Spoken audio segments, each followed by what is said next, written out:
a ideia hoje é falar sobre a Reforma Protestante. E aí vamos ficar de pé, abrir nossa Bíblia em Romanos 1, do 14 ao 17. Então eu vou tentar ser o mais simples possível, tá bom? Mas se tiver posterior dúvida, pode me procurar, procura o Anderson aí que está aqui sem problemas. Então Romanos 1, do 14 ao 17. Pois sou devedor, tanto a gregos como a bárbaros, tanto a sábios como a insensatos. Por isso, quanto a mim, estou pronto a anunciar o Evangelho também a vocês que estão em Roma. Pois não me envergonho do Evangelho, porque é o poder de Deus para a salvação todo aquele que crê. Primeiro do judeu e também do grego, porque a justiça de Deus se revela no Evangelho de fé em fé, como está escrito: o justo viverá por fé. Repitam comigo: o justo viverá por... Tudo junto agora e alto. O justo, de novo mais alto.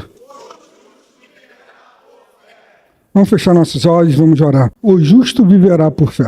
Senhor Deus Santo e Poderoso, que nesta manhã o Senhor possa me usar para pregar as boas novas de salvação para este povo. Que o Espírito Santo venha me usar, que não sejam palavras minhas, mas que seja o Espírito Santo na minha vida para abençoar este povo que já é tão abençoado, Senhor. Obrigado pelo privilégio de poder estar aqui na sua casa e poder aprender um pouco mais, pois para o Senhor é toda a honra, toda a glória e todo o louvor. Amém. Podem se sentar, por favor? Pergunta: você já parou para pensar o que sustenta a sua vida espiritual?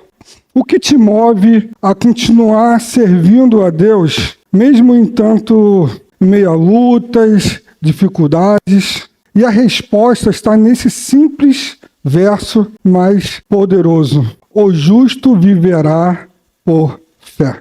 E essa pequena frase foi a fagulha que Deus usou para acender ou reacender o verdadeiro evangelho no mundo naquela época, há mais de 500 anos. Foi esse texto que tocou o coração de Martinho Lutero e deu início ao movimento que mudou a história da igreja, que é o que nós chamamos de Reforma Protestante. E o que isso tem a ver conosco hoje?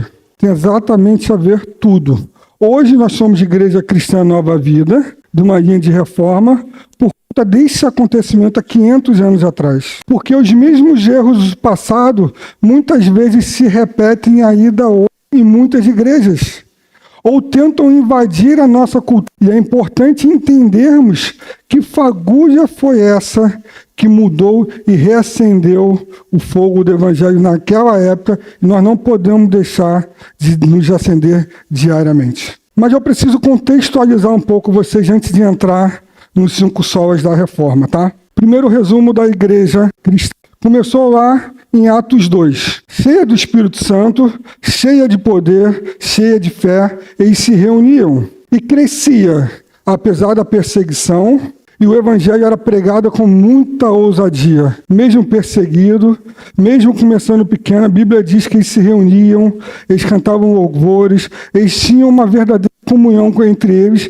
e dia a dia o Senhor acrescentava a eles. Depois da igreja começar a crescer, e o evangelho sendo pregado com ousadia, e os discípulos apóstolos indo a toda parte, de canto em canto, pregando o evangelho, mesmo morrendo por meio do evangelho. A Bíblia diz que o evangelho crescia com ousadia, era pregado com ousadia. E logo depois, de 64 a 313, houve a perseguição dos judeus, depois do Império Romano. E os cristãos eram mortos de forma cruel, maneiras crudelíssimas, ok? Mas quanto mais eles eram perseguiam, mais o evangelho se espalhava. Isso começou de 64 depois de Cristo a 313. E é importante entender que quando estamos firmes na fé, nenhuma dificuldade pode nos impedir de crescer. Porque Deus usa todos os momentos, até mesmo o momento da dor, para nos fortalecer. E, na verdade, se você olhar friamente, o momento que nós mais crescemos e somos fortalecidos são nos momentos de dores. E mesmo nessa perseguição do império, os mesmos cristãos sendo mortos de maneiras muito cruéis, mesmo em toda a dificuldade, o evangelho não parava de crescer. A partir de 313, houve uma mudança radical na estratégia. Constantino legaliza o cristianismo. E o cristianismo começa a ser a religião do povo. A perseguição acaba. Mas agora temos um outro problema. A fé virou conveniência. Muitas pessoas viraram pseudo-cristãos por conta de Constantino e por conta da religião que estava na moda naquele período, ok? As pessoas se declaravam cristãs por interesse, não por conversão. As pessoas continuavam roubando, continuavam fazendo barbaridade, continuavam sendo cruéis, mas eram cristãs. É engraçado que isso se parece muito com hoje, né? Não generalizando. Mas quantas pessoas que se dizem cristãs, mas de cristãs não tem nada. Mas por conta dessa mudança de estratégia, o cristianismo ficou na moda. Assim como hoje, o cristianismo está na moda. Tem gente na igreja, mas não em Cristo. Frequentam um culto, mas não vivem pela fé. O justo viverá pela fé. Mas as pessoas nem sabem o que é justiça no prisma de Jesus Cristo. Em 607, a igreja se corrompe por completo. O bispo de Roma vira papa e a igreja começa a se misturar com política e poder. Na verdade, a igreja vira a política e o poder naquele momento. E aí entrou superstições, idolatria, ignorância da palavra. E a igreja se afasta totalmente da Escritura, se afasta totalmente da Bíblia. É interessante porque hoje nós vemos muito isso também. Superstições em igrejas pseudo-evangélicas, idolatria, uma onda de coaching para cá, coaching para lá, mas não fala sobre Jesus Cristo. E é nesse contexto, o que Jesus faz? Jesus levanta vozes, Deus levanta vozes. E homens que começam a ler a Bíblia e perceber que algo está errado. Então vem Martinho Lutero e lê Romanos 1,17 e ele entende: o justo viverá por fé. E aí aquilo acendeu o coração dele de forma que ele escreveu 95 teses contra os abusos da igreja daquela época, como a venda de indulgências e cola na porta das portas da igreja de Wittenberg. E Lutero nos lembra que a mudança começou por onde? Pela palavra de Deus. E quando você começa a ler a Bíblia de verdade, ela te transforma por dentro. Por que nós falamos para você ler a Bíblia e acompanhar o que está sendo escrito aqui? Para vocês testificarem, ratificarem que o que está sendo pregado aqui é de fato o que a Bíblia diz. Ok? E naquela época, o que acontecia? As pessoas não tinham acesso à Bíblia. A Bíblia, pouquíssimas pessoas, na verdade, nem todos os padres tinham acesso à Bíblia.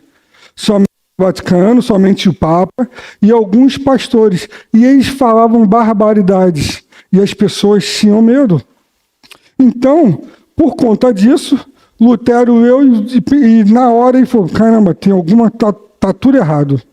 E escreveu 95 teses.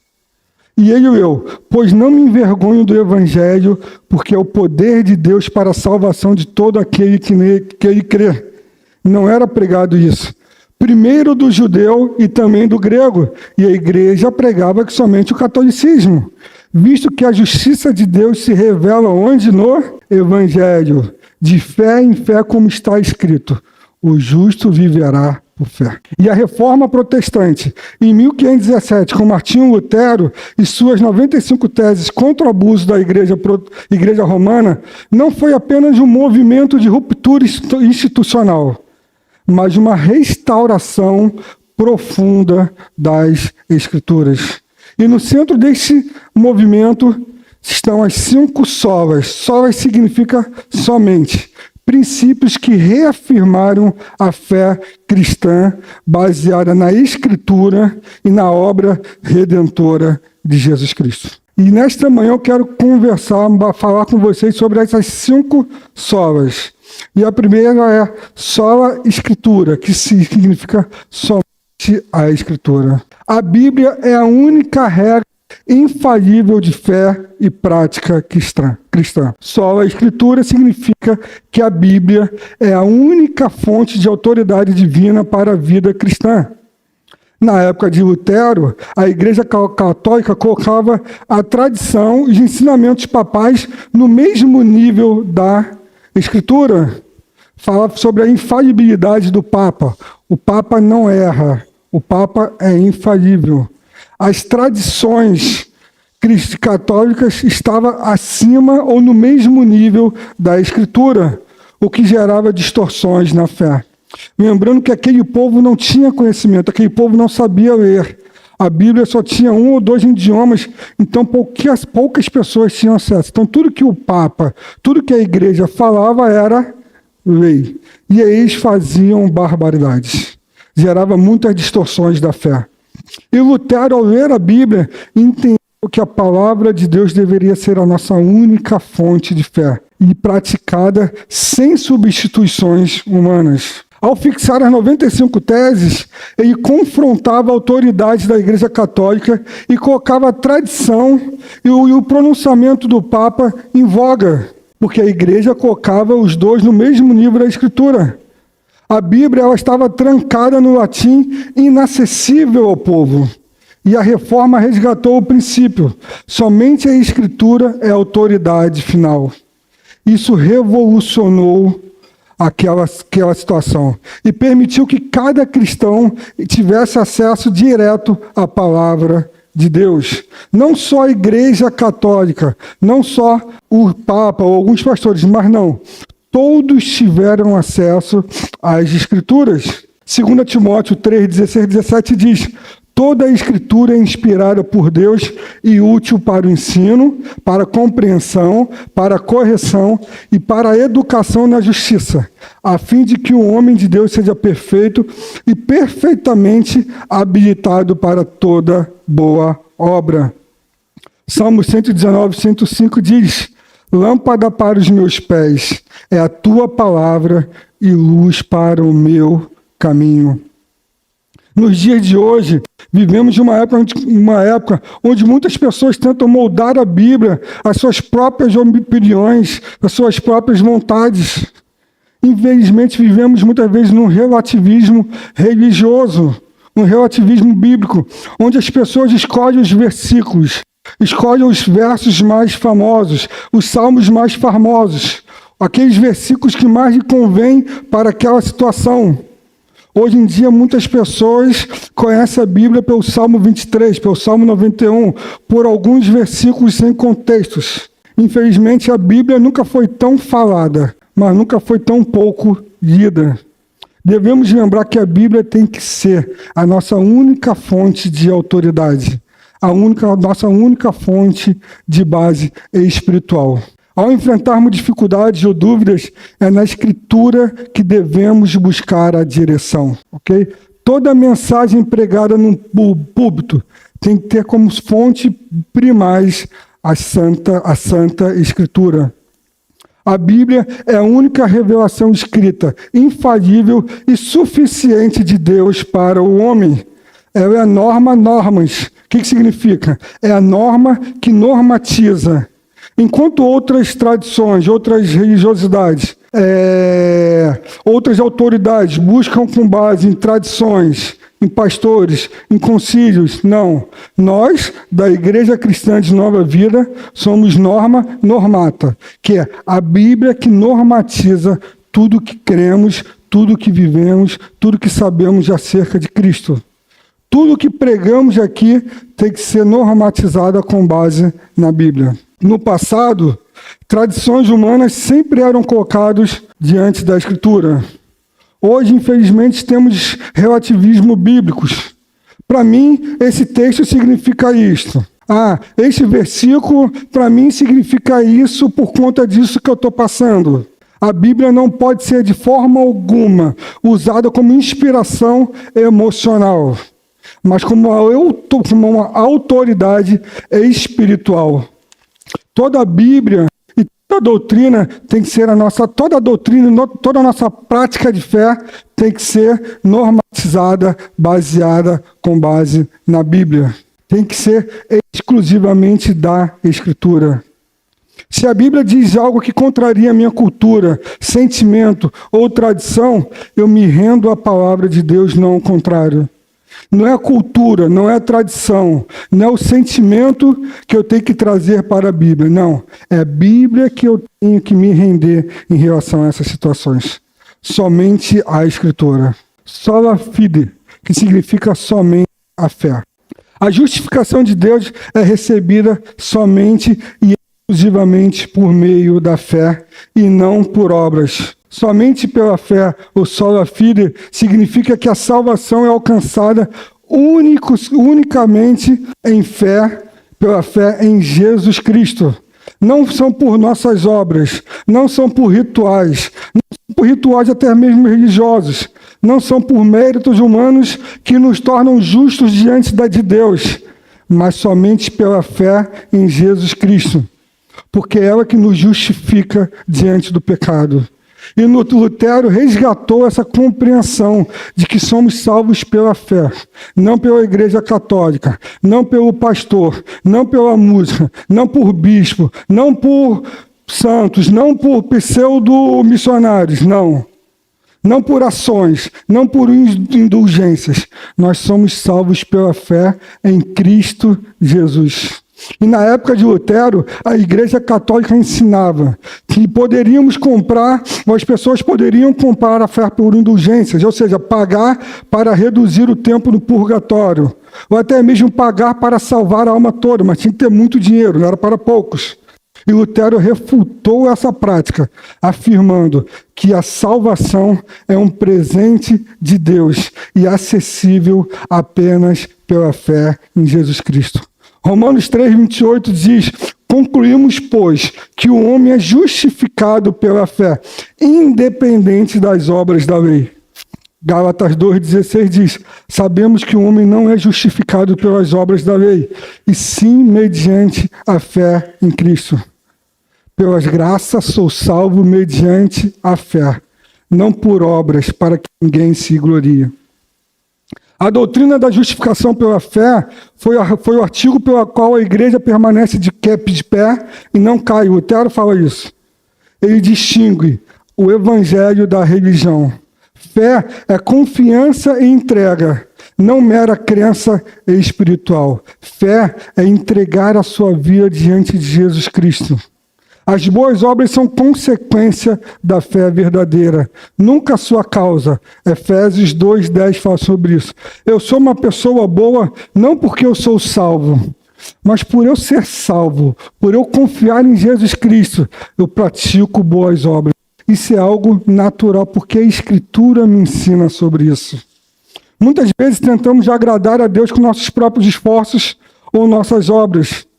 A verdadeira fé nos confiar completamente em Cristo para a nossa salvação. A salvação é única e exclusivamente na pessoa de Cristo. Não podemos recorrer aos nossos próprios méritos. Quando cometemos erros, ao invés de tentar compensar esses erros com boas ações ou boas obras, devemos confiar na graça de Deus e buscar a reconciliação com Ele através da fé em Jesus Cristo. Lutero declarou: a justificação pela fé é o artigo pelo qual a igreja permanece de pé ou cai. A igreja romana misturava fé, obras, sacramentos e indulgência no processo de salvação. E Lutero redescobriu em Romanos 1,17 que o justo viverá pela fé. A fé é o meio exclusivo pelo qual recebemos a justiça de Cristo. Não é por mérito, é dependência. Pela fé nós somos declarados e justos, justificação, mesmo ainda sendo pecadores. Na época de Lutero, salvação era por obras e indulgências. Infelizmente, ainda hoje, muitas igrejas consideram a salvação por meritocracia espiritual. Deus me abençoa porque jejuei. Deus não vai fazer isso porque eu frequento a igreja. Deus é um Deus de amor. Não. Nós não podemos tentar agradar a Deus para sermos salvos. Nós agradamos a Deus porque nós já fomos salvos. A fé verdadeira produz obra, mas nunca se baseia por meio das obras. Sola gratia, que significa somente a graça. A salvação é um dom único e exclusivamente de Deus. Pela graça sois salvos mediante a fé. É imerecido pelo homem. É exclusivamente uma obra que foi iniciada por Deus. Só a graça nos lembra que a salvação é um presente imerecido de Deus. Não podemos fazer nada para merecer a salvação. Ela é uma dádiva de Deus dada pela sua graça. Pela graça nos ensina a depender totalmente da ação de Deus em nossas vidas e não pelos nossos próprios esforços ou méritos.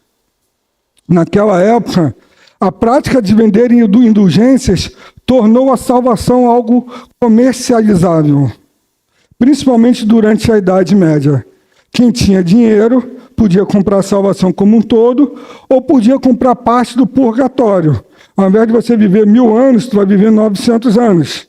Estou brincando, tá, gente? Ao invés de viver 300 anos, vai viver 100 anos. E Lutero combateu essa ideia, ensinando que a salvação é dada exclusivamente pela graça de Deus, sem qualquer custo humano. Romanos 1,16 diz: e se é pela graça, já não é mais pelas obras. Do contrário, a graça já não é de graça. Quando a gente fala sobre o evangelismo explosivo, tem uma situação que é o seguinte. Eu falo, filha, a Vitória é muito boa em português. Boa mesmo. Puxou a mãe. E eu falei, filha, se você fizer uma nota perfeita, acertou tudo na prova de português, uma redação de 500 linhas, você fez tudo perfeito. Quanto é que é essa nota? Ah, pai, é 100. Mas imagina que na última frase você errou uma vírgula e a professora foi e tirou 0,01 ponto. Qual a sua nota? 99,99. Essa prova é perfeita? Não, não é perfeita. Perfeito é 100. 100, não é isso? Nota 100. Ela errou uma vírgula na última frase de 500 linhas. Essa prova é perfeita? Não. A Bíblia diz que para nós irmos ao céu pelas nossas obras, nós devemos ser perfeitos. Perfeitos, sejam perfeitos como perfeito é o vosso Pai Celestial. Mas nós não somos perfeitos. Nós somos pecadores. Por mais que nós tentamos, através da Escritura, tentarmos a perfeição, nós sempre erramos, porque nós somos imperfeitos. E assim como uma única vírgula fez com que aquela prova, que a Vitória gastou 3, 4, 10 horas, numa quase perfeição, não a tornou perfeita, assim é o pecado diante de nós. Nós podemos até tentar fazer uma prova perfeita, mas se errarmos a última frase, nós somos imperfeitos. Assim é o pecado também diante da nossa vida. Por mais que nós nos esforcemos, nós nunca seremos perfeitos. E por não sermos imperfeitos, a Bíblia diz que nós iríamos para o inferno. Porque para ir ao céu pelas nossas obras, nós temos que ser perfeitos. Mas a Bíblia diz que pela graça de Deus, pela graça de Jesus Cristo, nós somos perfeitos. A salvação é dom gratuito de Deus, exclusivamente uma iniciativa sua, porque por nós não somos merecedores do céu, nós somos merecedores do inferno, porque nós somos pecadores. Precisamos de entender que somos salvos apesar dos nossos pecados. Apesar das nossas causas, nós somos salvos porque Jesus Cristo pagou um alto preço. Nós precisamos entender que não dependemos de nós para a salvação. Dependemos único e exclusivamente na pessoa de Jesus Cristo. Não podemos barganhar com Deus ou achar que a nossa salvação depende de méritos ou boas ações nossas. A doutrina da graça enfatiza a soberania divina na salvação, através de Deus e através de Jesus Cristo. A graça não é cooperativa, eu não coopero com a graça. A graça é eficaz. Ela não apenas nos possibilita, mas realiza a nossa redenção, porque nós estamos fadados ao inferno. Mas a Bíblia diz que Jesus Cristo, na cruz do Calvário, nos comprou por um preço de sangue. E esse preço foi eterno. Graça é Deus dando a pecadores o que eles não merecem. Perdão, adoção, uma nova vida através de Jesus Cristo. Não é ajuda divina para que você se salve. É Deus nos salvando do começo ao fim. Somente a graça. Na época de Lutero, as pessoas precisavam comprar com dinheiro, com penitências, com sacramentos. Ainda hoje, muitas igrejas, muitas pessoas querem comprar por moralismo ou espiritualismo. Ah, se eu orar mais, eu vou ter isso. Ah, se eu jejuar mais. Ou, já que é de graça, eu posso viver como eu quero. Não. Nós somos salvos apesar de nós. Nós somos salvos apesar de sermos pecadores. Nós somos salvos por Jesus Cristo. Isso nos traz liberdade, mas também nos traz humildade. Não nos vangloriamos, nem nos condenamos. Nós somos salvos através de Jesus Cristo. Não há nada, absolutamente nada, que possa fazer para ganhar a salvação. Somente confiar em Jesus Cristo através da fé. O justo viverá pela fé. O quarto tópico é solos Christus, que significa somente Cristo. Somente Jesus Cristo é mediador entre Deus e os homens, suficiente em sua obra redentora. Solos Cristo nos ensina que Jesus Cristo é o único mediador entre nós e Deus. Não precisamos de santos, não precisamos de pastores, não precisamos de sacerdotes, não precisamos de bispos, não precisamos de intercessores, não precisamos de nada, não precisamos de qualquer intermediário, somente de Jesus Cristo. A obra redentora de Cristo é suficiente para a nossa salvação. Jesus é o caminho, é a verdade e a vida. Durante a Idade Média, havia a prática de invocar santos e interceder por meio de sacerdotes para alcançar a Deus. Os papas, os santos, a igreja ela pedia para os padres, intercedia aos santos, principalmente aos santos, para as obras, para ser salvos. Não. Lutero foi e falou, não, está errado. Somente Jesus Cristo, somente Cristo nos proporciona a salvação. Lutero e os reformadores enfatizaram que Cristo é o único e suficiente para nos reconciliar com Deus e que não há outro mediador necessário. Não sei a sua vida, não sei como é que você está, não sei se você está distante de Cristo, não sei se você está distante de Deus, não sei nem se você conhece a Deus, se você já entregou a sua vida a Deus. Mas nesta manhã, a Bíblia te diz que Jesus Cristo é o único que pode intermediá-lo a Deus. A igreja ensinava que era necessário intercessão dos santos, que era necessário a mediação dos sacerdotes. Era mais do que necessário a absolvição do Papa em relação aos pecados. E a reforma grita, Cristo é suficiente. Ele é o único mediador entre você e Deus. Ele é o único mediador entre Deus e os homens.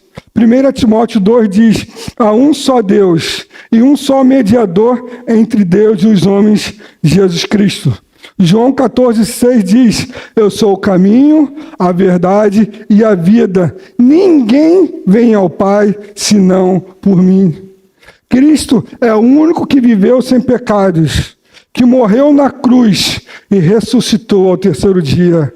Ele é o sacerdote, ele é o sumo sacerdote, ele é o profeta, ele é o rei, ele é o bom pastor, ele é o bom pastor, ele é o supremo pastor que deu a vida pelas suas ovelhas. Não existe nenhum nome que esteja acima dele. Ele é o único que pode te levar a Deus. Nenhum homem, nenhum nome possui grande poder além de Jesus Cristo. Ele é o único caminho. Ele é o nosso Salvador. Ele é o único Cordeiro. É o Cordeiro perfeito que tirou o pecado do mundo. Ele é o único mediador. Qualquer acréscimo à obra de Cristo é uma negação à sua suficiência. Não há nada que possamos fazer, por mais que nos esforcemos, que nos leve à salvação, a não ser crer em Jesus Cristo como nosso Senhor e Salvador. No passado, na época de Lutero, muitos dependiam de Maria, de Agostinho, de Pedro, dos papas, dos padres, do Papa, dos padres, dos santos. Infelizmente, ainda hoje, existe uma idolatria disfarçada. Se o pastor fulano de tal orar por mim, Deus vai fazer. Se eu colocar água em frente da televisão, na hora que determinado pastor, a coisa vai acontecer. Não, se eu for para o culto de tal hora, a coisa vai acontecer. Se eu vier quarta-feira aqui, no culto lá, o fogo vai descer. Não. Cristo é o único que viveu sem pecado, morreu para nos salvar e ressuscitou. Somente Jesus Cristo é o único caminho. Temos que tomar cuidado com a nossa idolatria disfarçada, que é o evangelho do desempenho. É o desempenho do coaching, do gospel coaching, dos curandeiros evangélicos, dos pseudos pastores que só pregam em TikTok, que só pregam no Kawaii, que só pregam em vários outros lugares. Não, temos que tomar cuidado com a idolatria disfarçada, que não é muito diferente do que da época de Lutero, onde as pessoas oravam para Maria, oraram para santos, oravam para padres, ou dependiam de circunstâncias. Devemos nos lembrar que nenhum líder, nenhum pastor, nenhum líder, sacerdote, padre, ou qualquer que seja, tem poder para nos salvar. A salvação vem única e exclusivamente por meio de Cristo. Devemos sempre olhar para Jesus, que é o único que pode nos redimir, sem a necessidade de rituais ou intercessores humanos. E por último, Soli Deo glória, que significa somente a Deus a glória. Toda a salvação e a vida cristã devem ter finalidade somente na glória exclusiva de Deus. Soli Deo glória significa, nos ensina que tudo que fazemos na vida cristã deve ser para a glória de Deus. A salvação não é somente para nossa própria exaltação, mas para que Deus seja exaltado e glorificado através de nós. Isso inclui nossa adoração, nossas ações diárias, o nosso viver diário.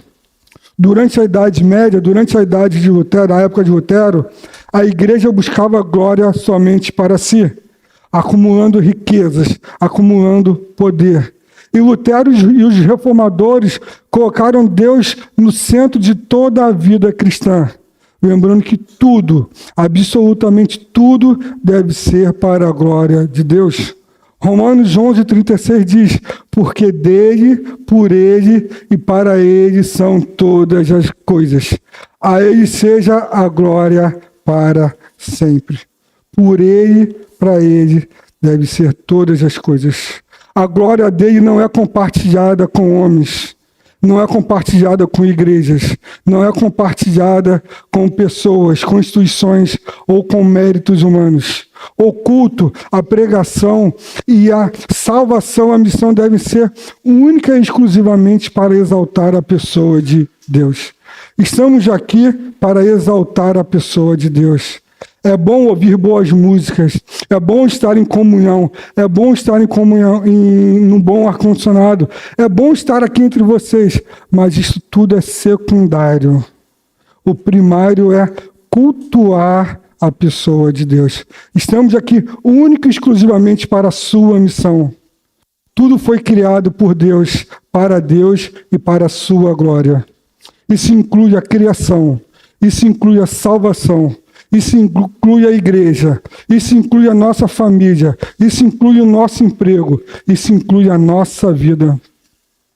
Na época de Lutero, as pessoas cultuavam ao Papa, cultuavam a ostentação da igreja, ao poder, à riqueza.